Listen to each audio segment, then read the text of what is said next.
3,000 years ago, one man sat on the throne of Israel. His name, King Solomon. And according to tradition, his power reached way beyond the mortal world. You may have heard of him in church or maybe synagogue when you were younger, but his legend has never stopped growing. History remembers him for his wisdom, but the secrets that surround him tell a much stranger story. According to the text, he spoke to animals, commanded demons with a ring from God himself, and that he guarded forbidden books of knowledge hidden from the world. The priests feared him, the mystics, they followed him, and treasure hunters to this day still chase what he left behind. From occultists to religious people to Freemasons, today we are answering the centuries-old question: was he the wisest king in history, or potentially a sorcerer who held the keys to heaven and hell? Ladies and gentlemen, this is King Solomon, so sit back, relax, and welcome to Religion Camp.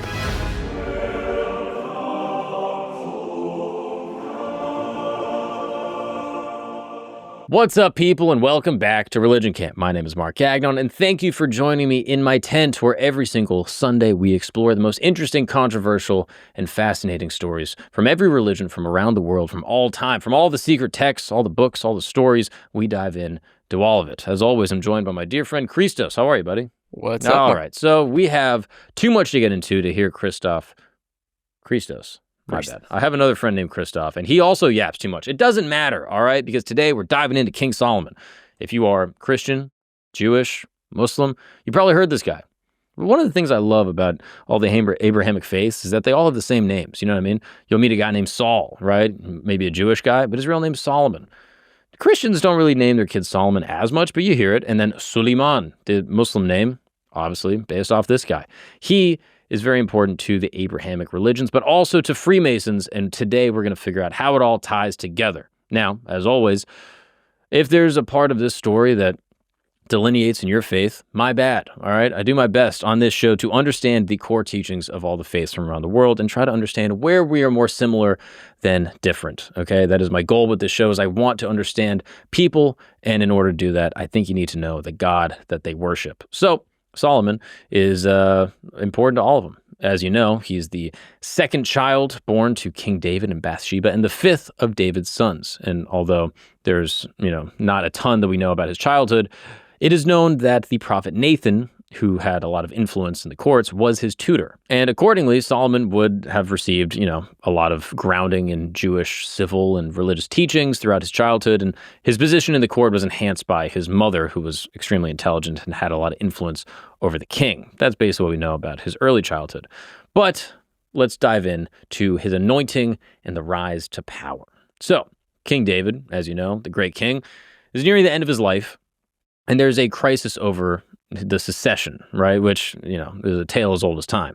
And this is starting to emerge in the, royal courts of ancient Israel. So David's son, Adonijah, is basically trying to seize this opportunity that's presented by his dad, feeling a little sick. And he basically declares himself king. And he gets some supporters for a little bit of a coronation. And this is a bold move that starts to threaten the stability of the kingdom and also the fulfillment of David's earlier promise that Solomon, his son with Bathsheba, would then inherit the throne. So, upon learning of Adonijah's actions, the prophet Nathan and Bathsheba act quickly to basically tell King David. Recognizing that this is an issue, David reaffirms his oath and commanded that Solomon, his other son, would be anointed king. Solomon was then escorted to the king's, basically like court. He's on the mule that is a symbol of like this royal authority. And here is where Zadok, the priest, took the sacred oil from the tabernacle and actually anointed him before a public assembly. Now, Nathan, the prophet, he is involved to underscore this divine legitimacy of Solomon's kingship. And the people responded with, joy. They were stoked. They were like, long live King Solomon. We love this dude. Let's get after it. The public nature of the ceremony and the blowing of the trumpet both, signify the official and the spiritual endorsement of Solomon's reign. So the news of Solomon's anointing gets to Adonijah and all the people that supported him, causing them to disperse because they're afraid that Solomon would basically kill them all. Adonijah sought sanctuary at the altar, and Solomon, at this moment, demonstrates a certain amount of humility and peace. And he spares his life on the condition of future loyalty. Which, again, back in the day, kings, like if there was someone basically disputing the king's role, he would just take him out. So Solomon, in this case, is already showing like how wise and diplomatic he can be. And with these actions, Solomon's position as king is basically secured, and the transition of power is complete. Now, after securing the throne, Solomon sought to establish his reign on the foundations of religious devotion and humility. So he travels to Gibeon. This is a significant religious center at the time where the tabernacle and the bronze altar are located. Now, Gibeon was known as the Great High Place, and it was where Solomon offered a remarkable sacrifice of 1,000 burnt offerings, which again demonstrates his dedication to God and also, the importance of seeking this divine favor at the beginning of his rule.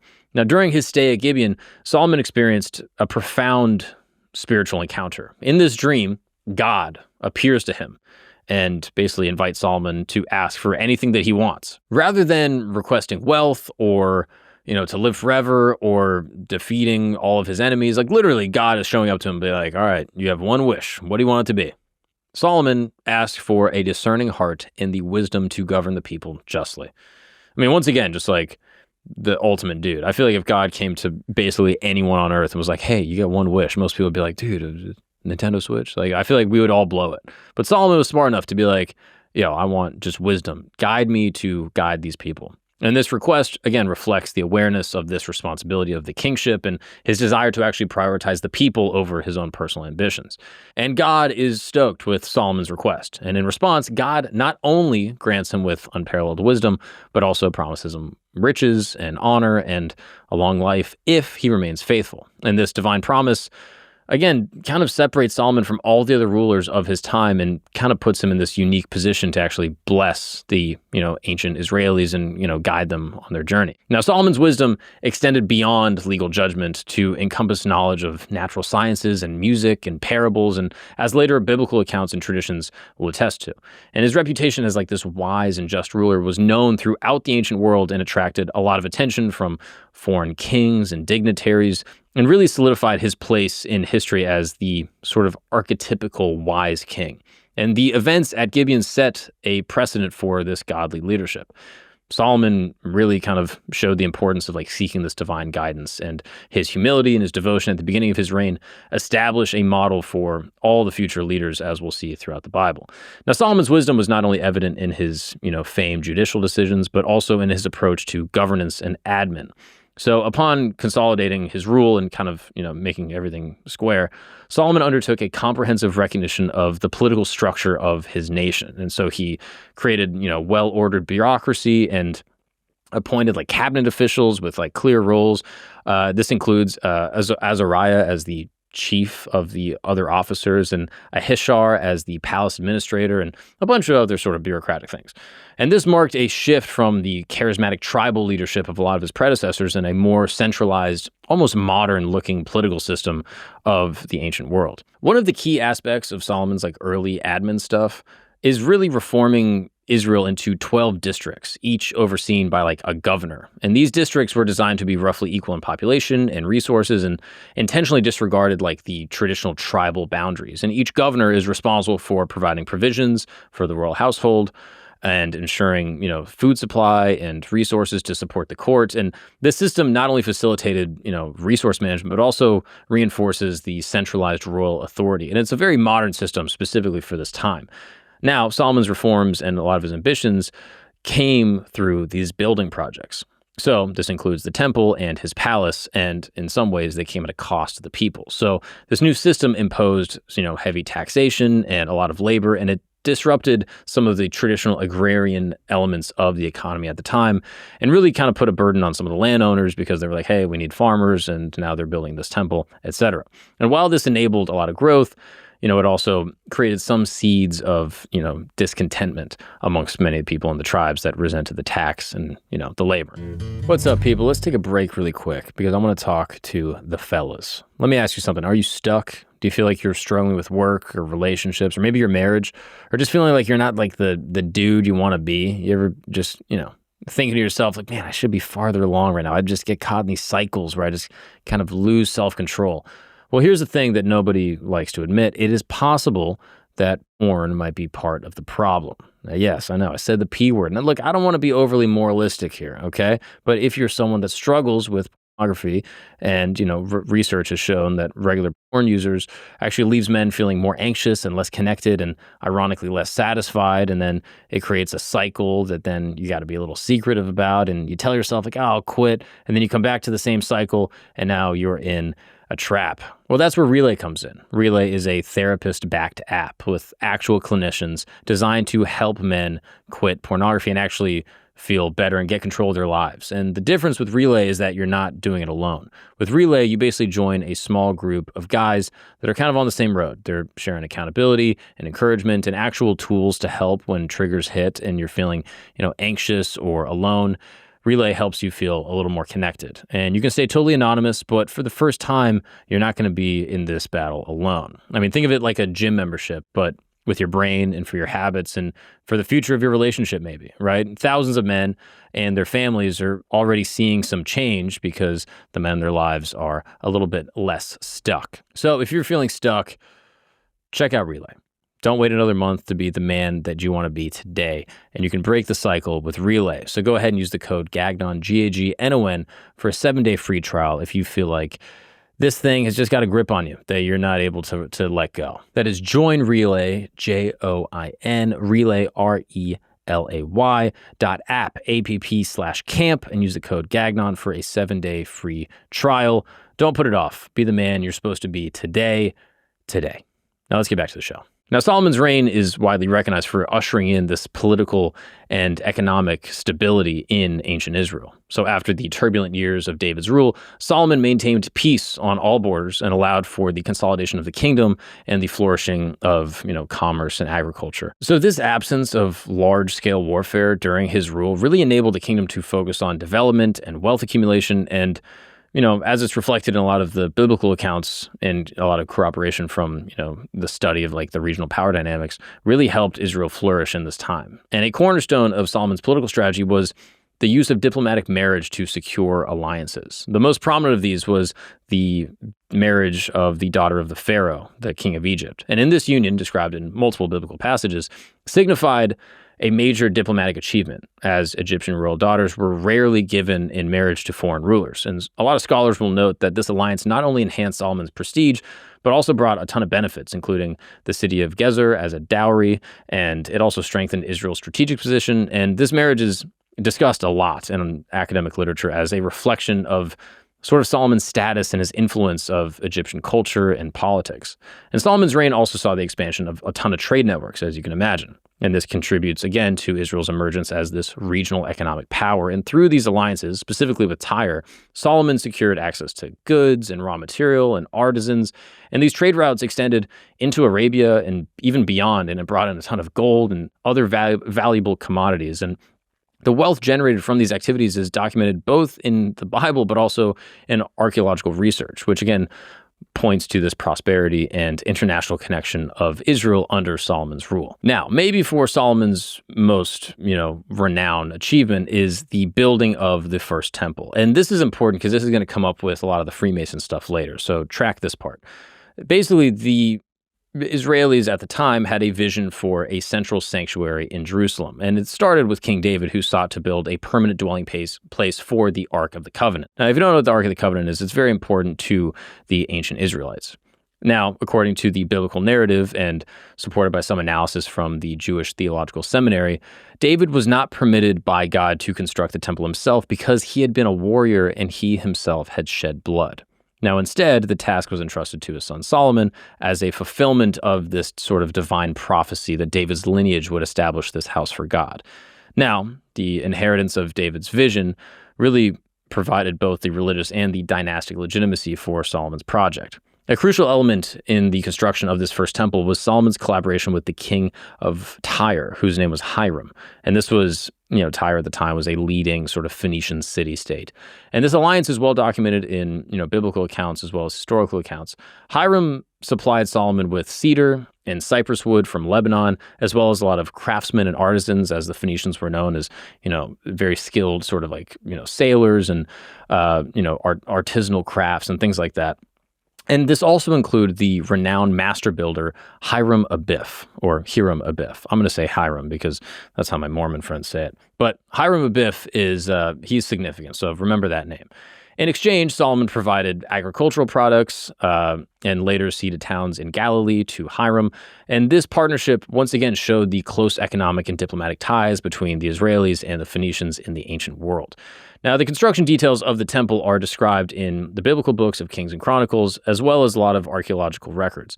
The temple was built using quarried stone for the structure, cedar and cypress wood for the roof and the interior, and lavish gold overlays for many of the sanctuary's most sacred spaces. And the use of Phoenician building techniques and the materials is really evident throughout, the historical records, and really parallels other Iron Age temples in the Levant, such as those in Tel Tayanat and Ain Dara.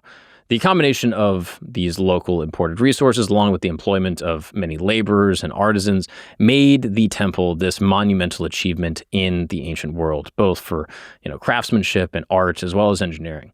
And the religious, cultural, and sort of the national significance of this first temple can't be overstated. It became the central place of worship for the Israelites. It housed the Ark of the Covenant, and it served as this focal point for festivals and sacrifices and communal prayer. And the temple really symbolizes the fulfillment of God's promise to David. And it really shows the unity of these different Israeli tribes. And it is ultimately the establishment of Jerusalem as both the spiritual and the political capital of the nation, and in many ways, kind of the entire region, maybe the world. Its influence extended far beyond its actual destruction, and to this day shapes Jewish identity and religious practices, and has a legacy that is still felt, into the modern era. Now, the dedication of Solomon's temple followed an 11-month interval after its completion. So the construction concluded on the 8th month of Solomon's 11th year. Now, the Jewish calendar and our modern Gregorian calendar are a little different. But while the dedication ceremony began on the 7th month of the following year, aligning with the Feast of Tabernacles, and this is noted in 1 Kings. This gap allowed for the meticulous preparations, including the crafting of these sacred vessels and organizing the priesthood. And this ceremony marked this pivotal moment where, there's no longer this sort of nomadic, traveling, mobile tabernacle, but a permanent sanctuary for the Ark. Now, the Ark of the Covenant is the symbol and sort of the manifestation of God's presence. And it was carried by priests from the city of David to the temple in this massive procession, accompanied by sacrifices, according to the Bible, too numerous to count. The ark was placed beneath the wings of the cherubim in the Holy of Holies, and as the priests exited, a divine cloud filled the temple, once again signifying God's approval and his presence. Now, this event echoed the cloud that guided Israel into the wilderness, and is once again a sort of a fulfillment of sort of a more ancient prophecy that we see in Exodus. And once again, just reinforces the temple's role as this new home for God. Now, in this dedication, Solomon has a prayer that is very famous, and it emphasizes three main things. One is forgiveness. He pleads for God to, hear Israel's repentance, in times of drought or famine, and basically to forgive the sins of your people. It also acknowledges divine presence. He basically says, even the highest heavens cannot contain you. Yet he asks God to once again heed the prayers of the people that are directed towards the temple. And then lastly, universal worship. He invited foreigners to pray at the temple, and it really foreshadows ancient Israel's mission to bless all the nations. And this dedication coincided with the Feast of the Tabernacles, known as Sukkot, which is still a Jewish high holiday that's celebrated to this day. And this is basically a 7-day festival that extended to 14 days of celebration. There is even mention of Yom Kippur, the Day of Atonement, and it occurs earlier in the same month. And Sukkot begins on the 15th, whereas, Yom Kippur is on the 10th. But, these two high holidays of the Jewish calendar kind of happening within the same time frame, just once again sort of shows Solomon's dedication lining up with many of the important significant dates of the ancient Israelite calendar. After this dedication, God reaffirmed his covenant with Solomon and promised to basically establish David's dynasty if Israel remains faithful to him. However, he also warned that idolatry would lead to the temple's destruction and Israel's exile.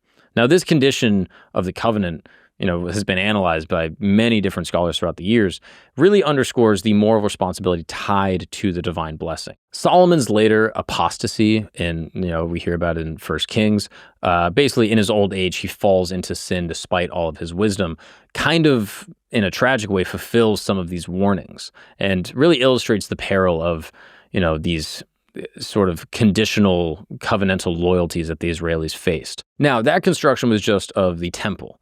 Now, Solomon also had a palace that was developed that was described in, 1 Kings as well, which was a monumental structure within his royal complex. And this measured approximately 150 feet long, 75 feet wide, and 45 feet tall. Again, for the ancient world, this was, a significant engineering feat. And it was supported by these rows of cedar columns from Lebanon. And it was known at the time as a prized material for its durability, but also the aroma and like the fragrance that it would actually give off. And the palace's name was derived from the extensive use of Lebanese cedar, imported through Solomon's alliance with King Hiram of Tyre. And its design featured 3 tiers of windows and sort of this long hall. And it once again reflects a lot of Phoenician architectural influence.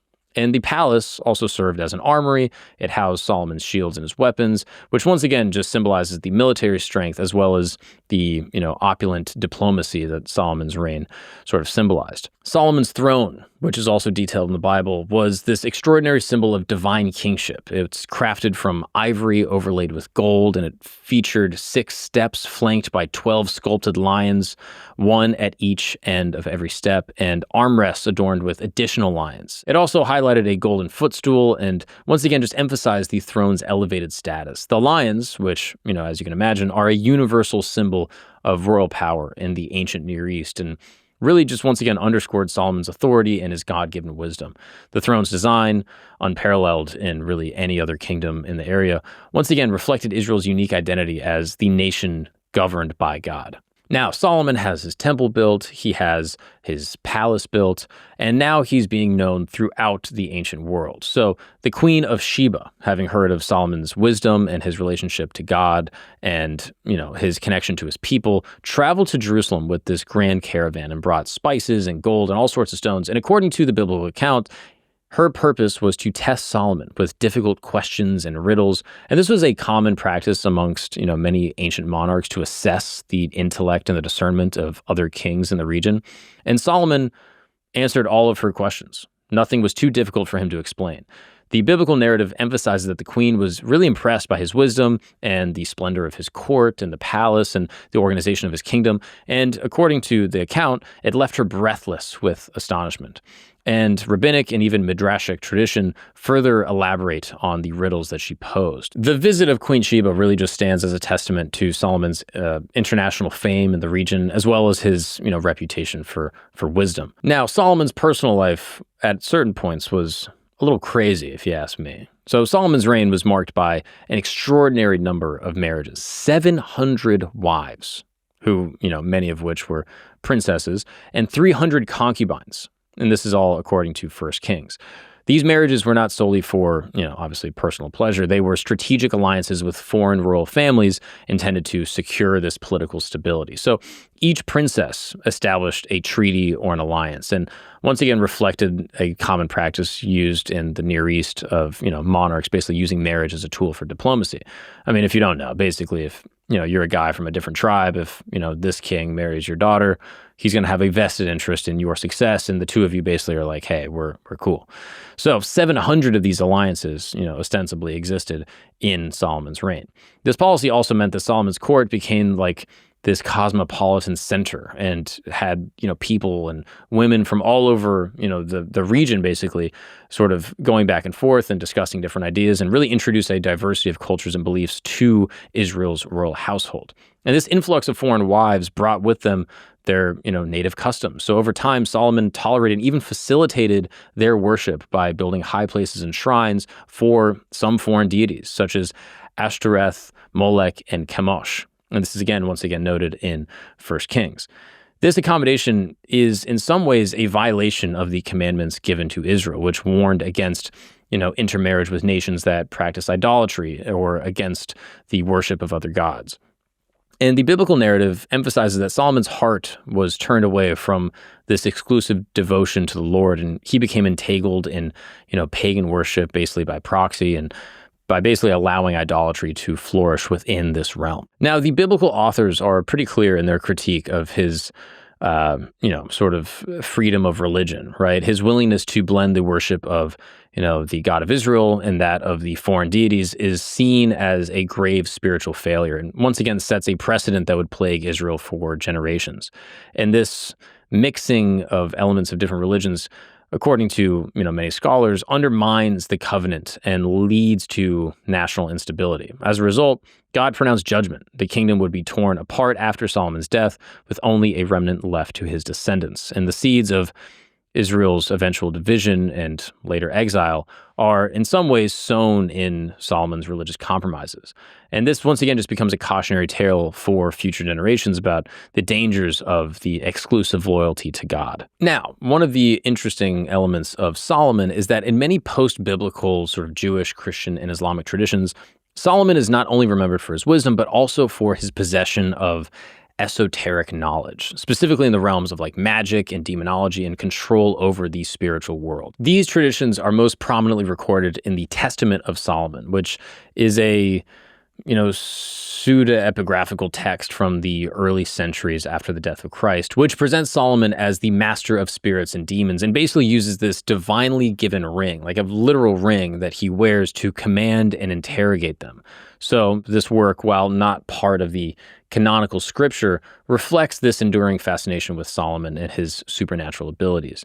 And you'll hear this throughout, Jewish and Christian folklore, that he is a healer and that he's able to do many things given this magical ring.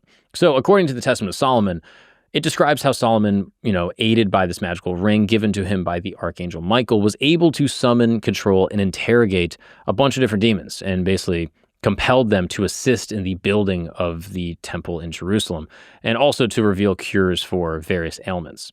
So these stories, which many people believe blend Greek, Egyptian, and many sort of ancient Levant-style magical motifs, is deeply influential in later occult traditions, which again we'll talk about later. In rabbinic literature, there's also reference to Solomon's knowledge of the secrets of nature and his ability to control spirits, while Islamic sources, specifically the Quran, recount how Solomon was given command over jinn and basically demons in Islamic literature, as well as the winds, and was entrusted with the Book of Knowledge. Now, rabbinic and Christian sources indicate that aspects of Solomon's knowledge were considered too powerful or dangerous for general use, leading to their suppression or their concealment. And the Testament of Solomon itself ends with a warning about the dangers of pride and the misuse of spiritual power, as Solomon's later idolatry is linked to, his downfall and the loss of his authority over the demons. Rabbinic literature sometimes suggests that certain magical texts or techniques attributed to Solomon were intentionally hidden to prevent their abuse by later generations. Now, the Testament of Solomon and related Talmudic stories describe how some of Solomon's magical knowledge was just had to be pushed down. So, for example, in the Talmud, in Gittin 68a, it recounts how Solomon's magical works were buried with him and hidden away, and later attempts to recover them or use them would bring about calamity. And these stories emphasize the belief in esoteric wisdom and, not using these things for harm. Now, in Islamic tradition, Solomon, is depicted as a prophet endowed with knowledge over, the demons and birds and the natural world. And these later Islamic sources really elaborate on Solomon's possession of this book of knowledge, or like a magical manual, which was buried with him and then later unearthed, leading to its misuse by others. And these accounts, once again, show these ideas of this sort of suppressed knowledge. And the suppression of Solomon's esoteric knowledge in these traditions is tied with, these concerns of, unchecked spiritual power.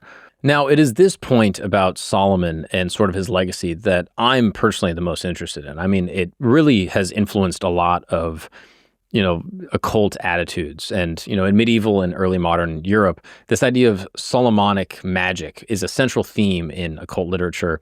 And, it is kind of the underpinning of many secret societies, that secret societies ultimately function to, according to I think the charter of many secret societies, is that they hold the true nature of reality, that they understand and have the secrets that have been, kept amongst a closed circle of people of the actual nature of reality and how the world actually works. And that by joining the secret society, you too can have access to, these ancient sources of wisdom. And as a result, Solomon, being the keeper of the book of knowledge, many secret societies will then tout that as, they also have access to it. Again, we will talk about this later with the, Freemason connection, but that is one of the main reasons why so many non-Christian or Abrahamic, sources are fascinated with Solomon and his legacy. Now, back to Solomon and his reign. These are the things that are actually a little more rooted in history. As things go on for him, there's a series of adversaries that emerge, and they challenge his authority. So first is Hadad of Edom. This is basically a royal family who escaped Egypt as a child after Joab, David's general, decimated Edom's male population. And once grown, Hadad returned to Egypt, supported by the pharaoh, and became a persistent threat in the south, basically seeking to reclaim Edom's independence and really harassing Israel and their borders. Another adversary was Rezon, the son of Eliada, who fled from his master, Hadadezer, king of Jobah. Now, if you don't know what any of these words mean, basically, David had a campaign. He, caused this guy to flee, and Rezon is the son of one of the guys who fled. Now, Rezon gathered a band of followers and seized control of Damascus and basically ruled over this nation known as Aram, which is modern-day Syria.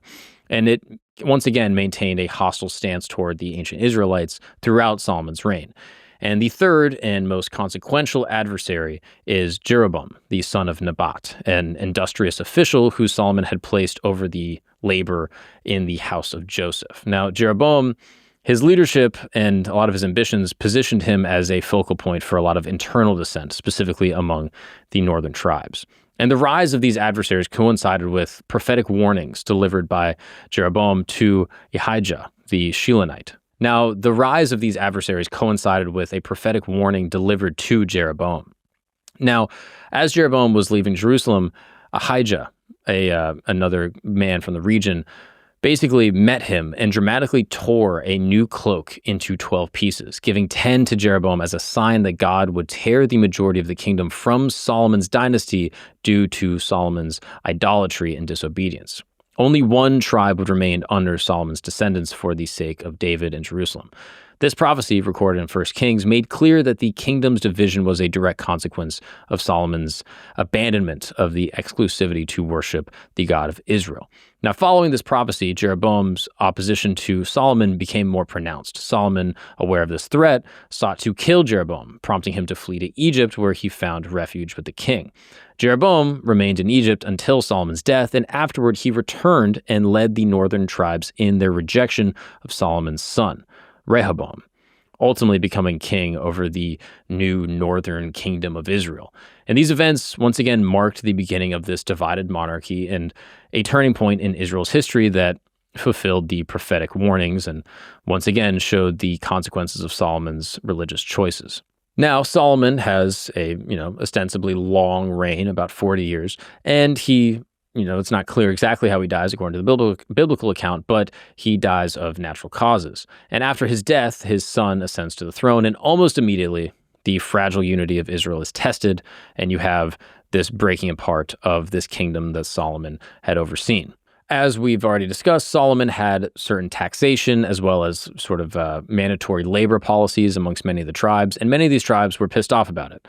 So they went to Solomon's son, Rehoboam, and they asked him to change these things. But instead of sort of listening to this counsel, Rehoboam chose to adopt harsher policies, which just made more widespread discontentment amongst the tribes.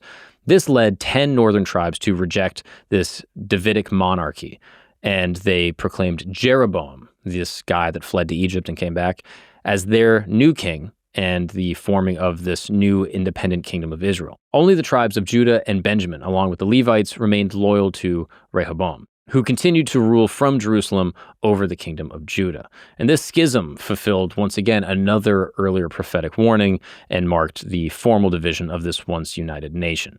Now, the division of the kingdoms had a profound effect on Israel's history. The northern kingdom of Israel and the southern kingdom of Judah developed distinct political and religious identities, often finding themselves in conflict with one another.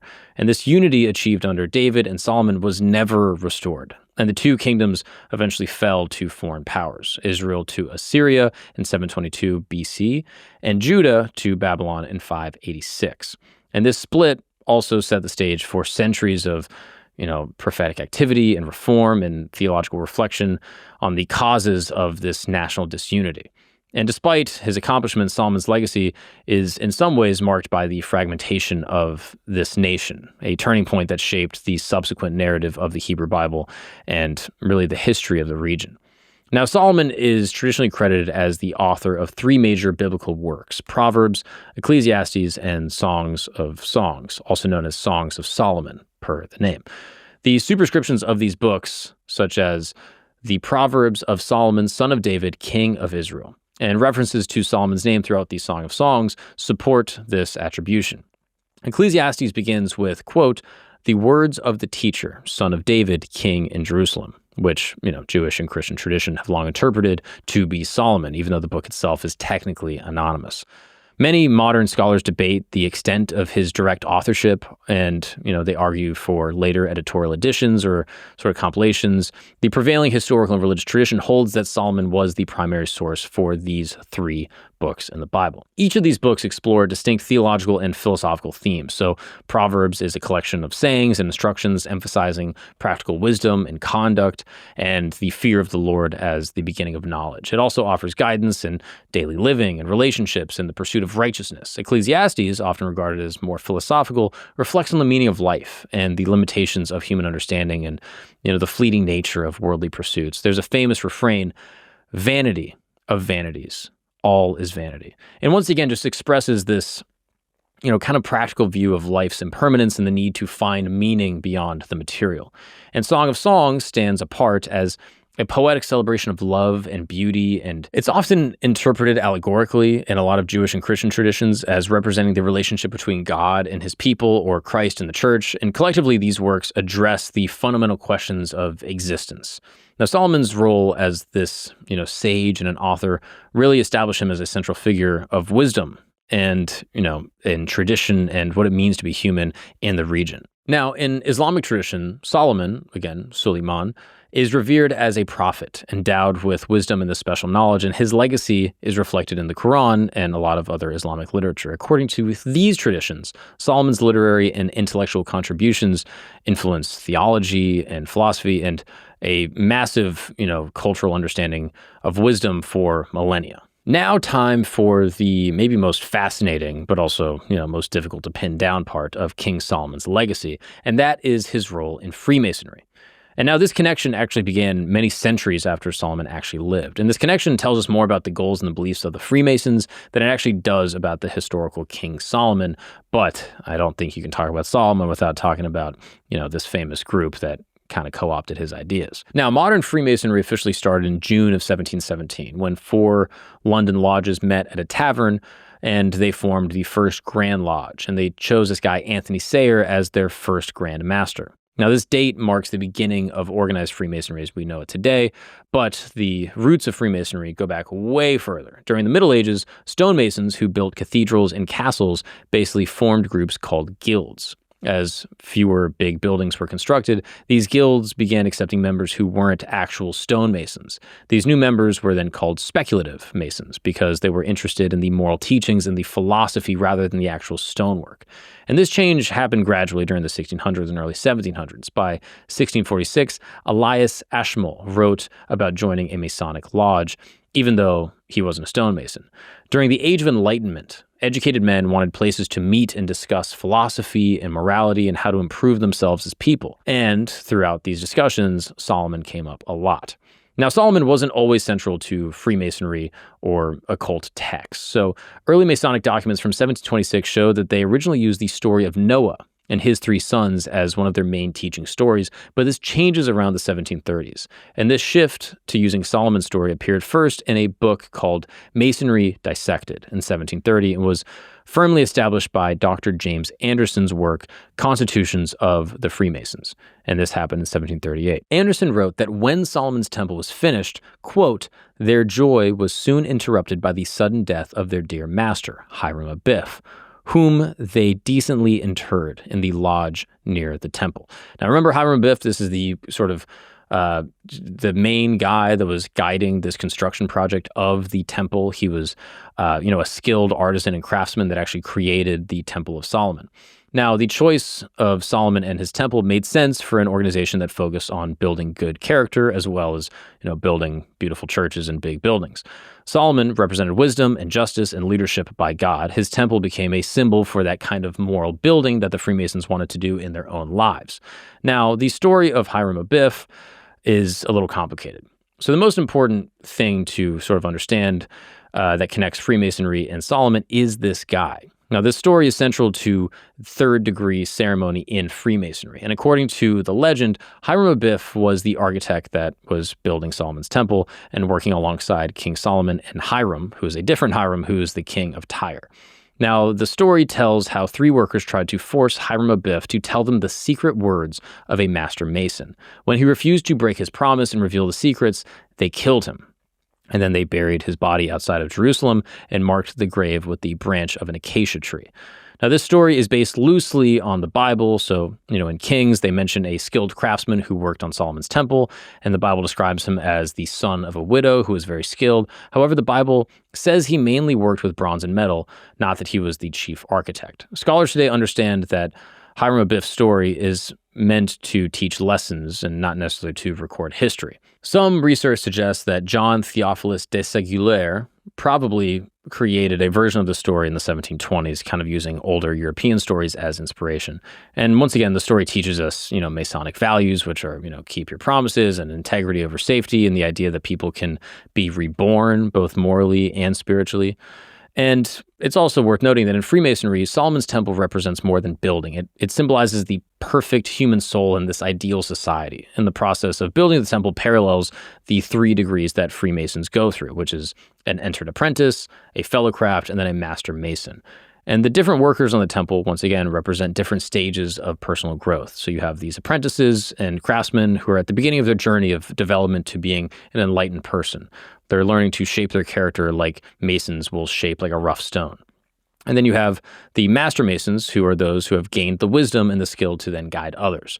Now, different parts of the temple have different meanings in Masonic teaching. So the 2 pillars at the entrance, known as Jachin and Boaz, represent strength and stability, and the progression from outer areas to the most sacred inner rooms symbolizes the spiritual journey from everyday concerns to divine wisdom. And this use of Solomon's temple as a symbol really emerges when Freemasonry is establishing itself as a movement aimed at improving, the individual and the society. Masonic tradition says that King Solomon, Hiram, the king of Tyre, and then Hiram Abiff were the 3 grand masters who supervised the workers building the temple. And this arrangement symbolizes ideal leadership based on, different types of strength. You have Solomon, who has this sort of wisdom and spiritual strength, and then Hiram of Tyre that represents diplomatic and, sort of resource strength. And then Hiram Abiff represents technical and moral integrity. Now, the Bible does tell us about Solomon's partnership with Hiram of Tyre. This alliance brought together, Solomon's vision with resources from Phoenician expertise. However, the Masonic idea that this is a formal system of Masonic government is, once again, found in Freemasonic symbolic teaching rather than actual historical fact. And this 3-part leadership structure reflects Freemasonry's emphasis on balance and harmony and suggests that good leadership requires different types of wisdom and skill to work together. So it's also important to note, obviously Freemasons love symbolism, right? Like you've seen your dollar bill, there's symbols all over it. And a lot of this is, again, rooted in this story of the building of the temple from, King Solomon. So there's, important symbols such as these pillars, Jachin and Boaz, which again are these at the entrance of the temple, and they, are described as, 27 feet tall, 18 feet around, and the names are important. So Jachin means he will establish, while Boaz means in him is strength. And according to the Bible, they stand on either side of the temple toward the east. Now, beyond these temples in Masonic tradition, there are these 3 great pillars that support every Masonic lodge, and they are wisdom, strength, and beauty. And these pillars are represented by different types of columns from ancient Greek architecture. So wisdom is this Ionic column, and wisdom, once again, helps plan and guide all the undertakings. Strength is represented by this Doric-style column and is connected to the senior warden station, which is just an important role within the Freemasonic lodge. And then beauty is represented by the Corinthian-style column and is associated with the junior warden station in the south. And once again, this beauty column adorns the inner person and represents the refinement and the grace that comes from this moral development. And like with all Freemasonic things, there's a ton of symbolism that is actually done with the actual construction. It's also worth noting that Masonic lodges in the modern day are designed to represent Solomon's temple, though with some important differences that reflect Masonic goals. Understanding this layout helps explain how Freemasonry connects to the Solomon story and why Freemasons, reach and sort of tap on the story so much. Solomon's temple is oriented from east to west, with the main entrance on the east and the Holy of Holies, this most sacred room, in the west.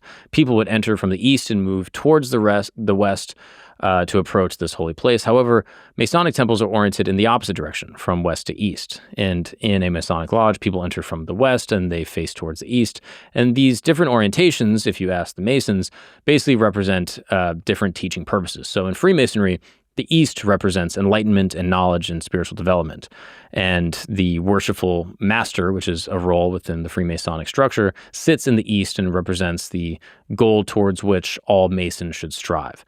And the west represents the beginning of this journey, where people enter as they start their education. It's also worth noting that Solomon was seen as this wise sort of keeper of knowledge, right? He was seen as having gifts from God, whether it's the ring from the archangel Michael, which again is found in post-biblical literature, or this, book of knowledge that he kept that was buried with him, that, secret societies exist to pass on secret knowledge to people that they deem as worthy.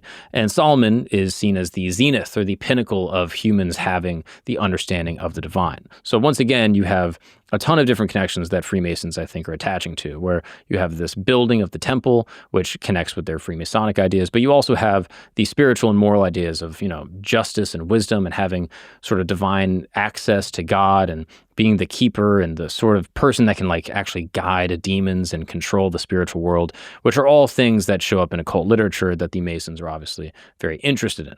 Now, there are hundreds of Masonic lodges around the world that are named after Solomon, and Masonic writings have contributed significantly to Solomon's reputation as this man of wisdom and leadership. And that, ladies and gentlemen, is the life and times of the wise King Solomon. I mean, you probably knew him as the guy that did the baby cut in half story, right? Where a woman was like, "Oh, we can't decide whose baby is who, and what do we do?" And Solomon's like, "Well, cut the baby in half." And then, the woman that's the true mother was like, "No, don't." And the woman that was the fake mom was like, "Fine, cut him in half. I don't care." And once again, highlighting his, diplomacy, wisdom, and leadership. But there's much more to the guy. I mean, Freemasons like him, and of course, he is integral to all the Abrahamic faiths for many reasons. I mean, I like to learn about this, old biblical history. There's stuff that I learned in Sunday school that I was just like, oh yeah, it's whatever. But now actually learning about it as an adult, I'm like, oh wow, this is cool. I kind of want to go back and read Song of Solomon's or Proverbs, stuff like that, where I'm like, oh yeah, there was some good stuff in there. I probably should, look at this ancient wisdom that has been passed down throughout the generations. I really enjoyed it. Christos, you learn anything? Considering I didn't know anything about King Solomon, oh yeah. Oh yeah. Well, ladies and gentlemen, I hope you guys learned as well. Please drop a comment if there's anything that I missed, if there's something from your faith tradition that I didn't highlight, whether it's, Islam or, Judaism or even Christianity. If there's parts of, different sects of Christianity that I didn't understand, please let me know. Thank you guys so much. I appreciate you tuning in every single week. We'll be here every single Sunday to explore the most interesting things of all the religions from around the world from all times. Thank you so much, and peace be with you. What's up, people? Quick announcement. If you are a fan of Camp Gagnon or Religion Camp, I have great news because we are dropping History Camp. That's right. This is the channel where we're going to be exploring the most interesting, fascinating, controversial topics from all time throughout all history, right? You probably know about Benjamin Franklin, Thomas Jefferson, Nikola Tesla, interesting figures from history, and you probably learned about them in school and they were pretty boring, but not here. No. As you know, I was raised by a conspiracy theorist, so I'm going to be diving deep into all of the interesting, strange, occult, and secretive societal relationships that all of these famous, influential men from our shared past have. So if you're interested, please go ahead and subscribe to the YouTube channel. It will be pinned in the description as well as the comments. And if you're on Spotify, this doesn't really apply to you, but these episodes will be dropping as well. Just go ahead and give us a high rating because it really helps the show.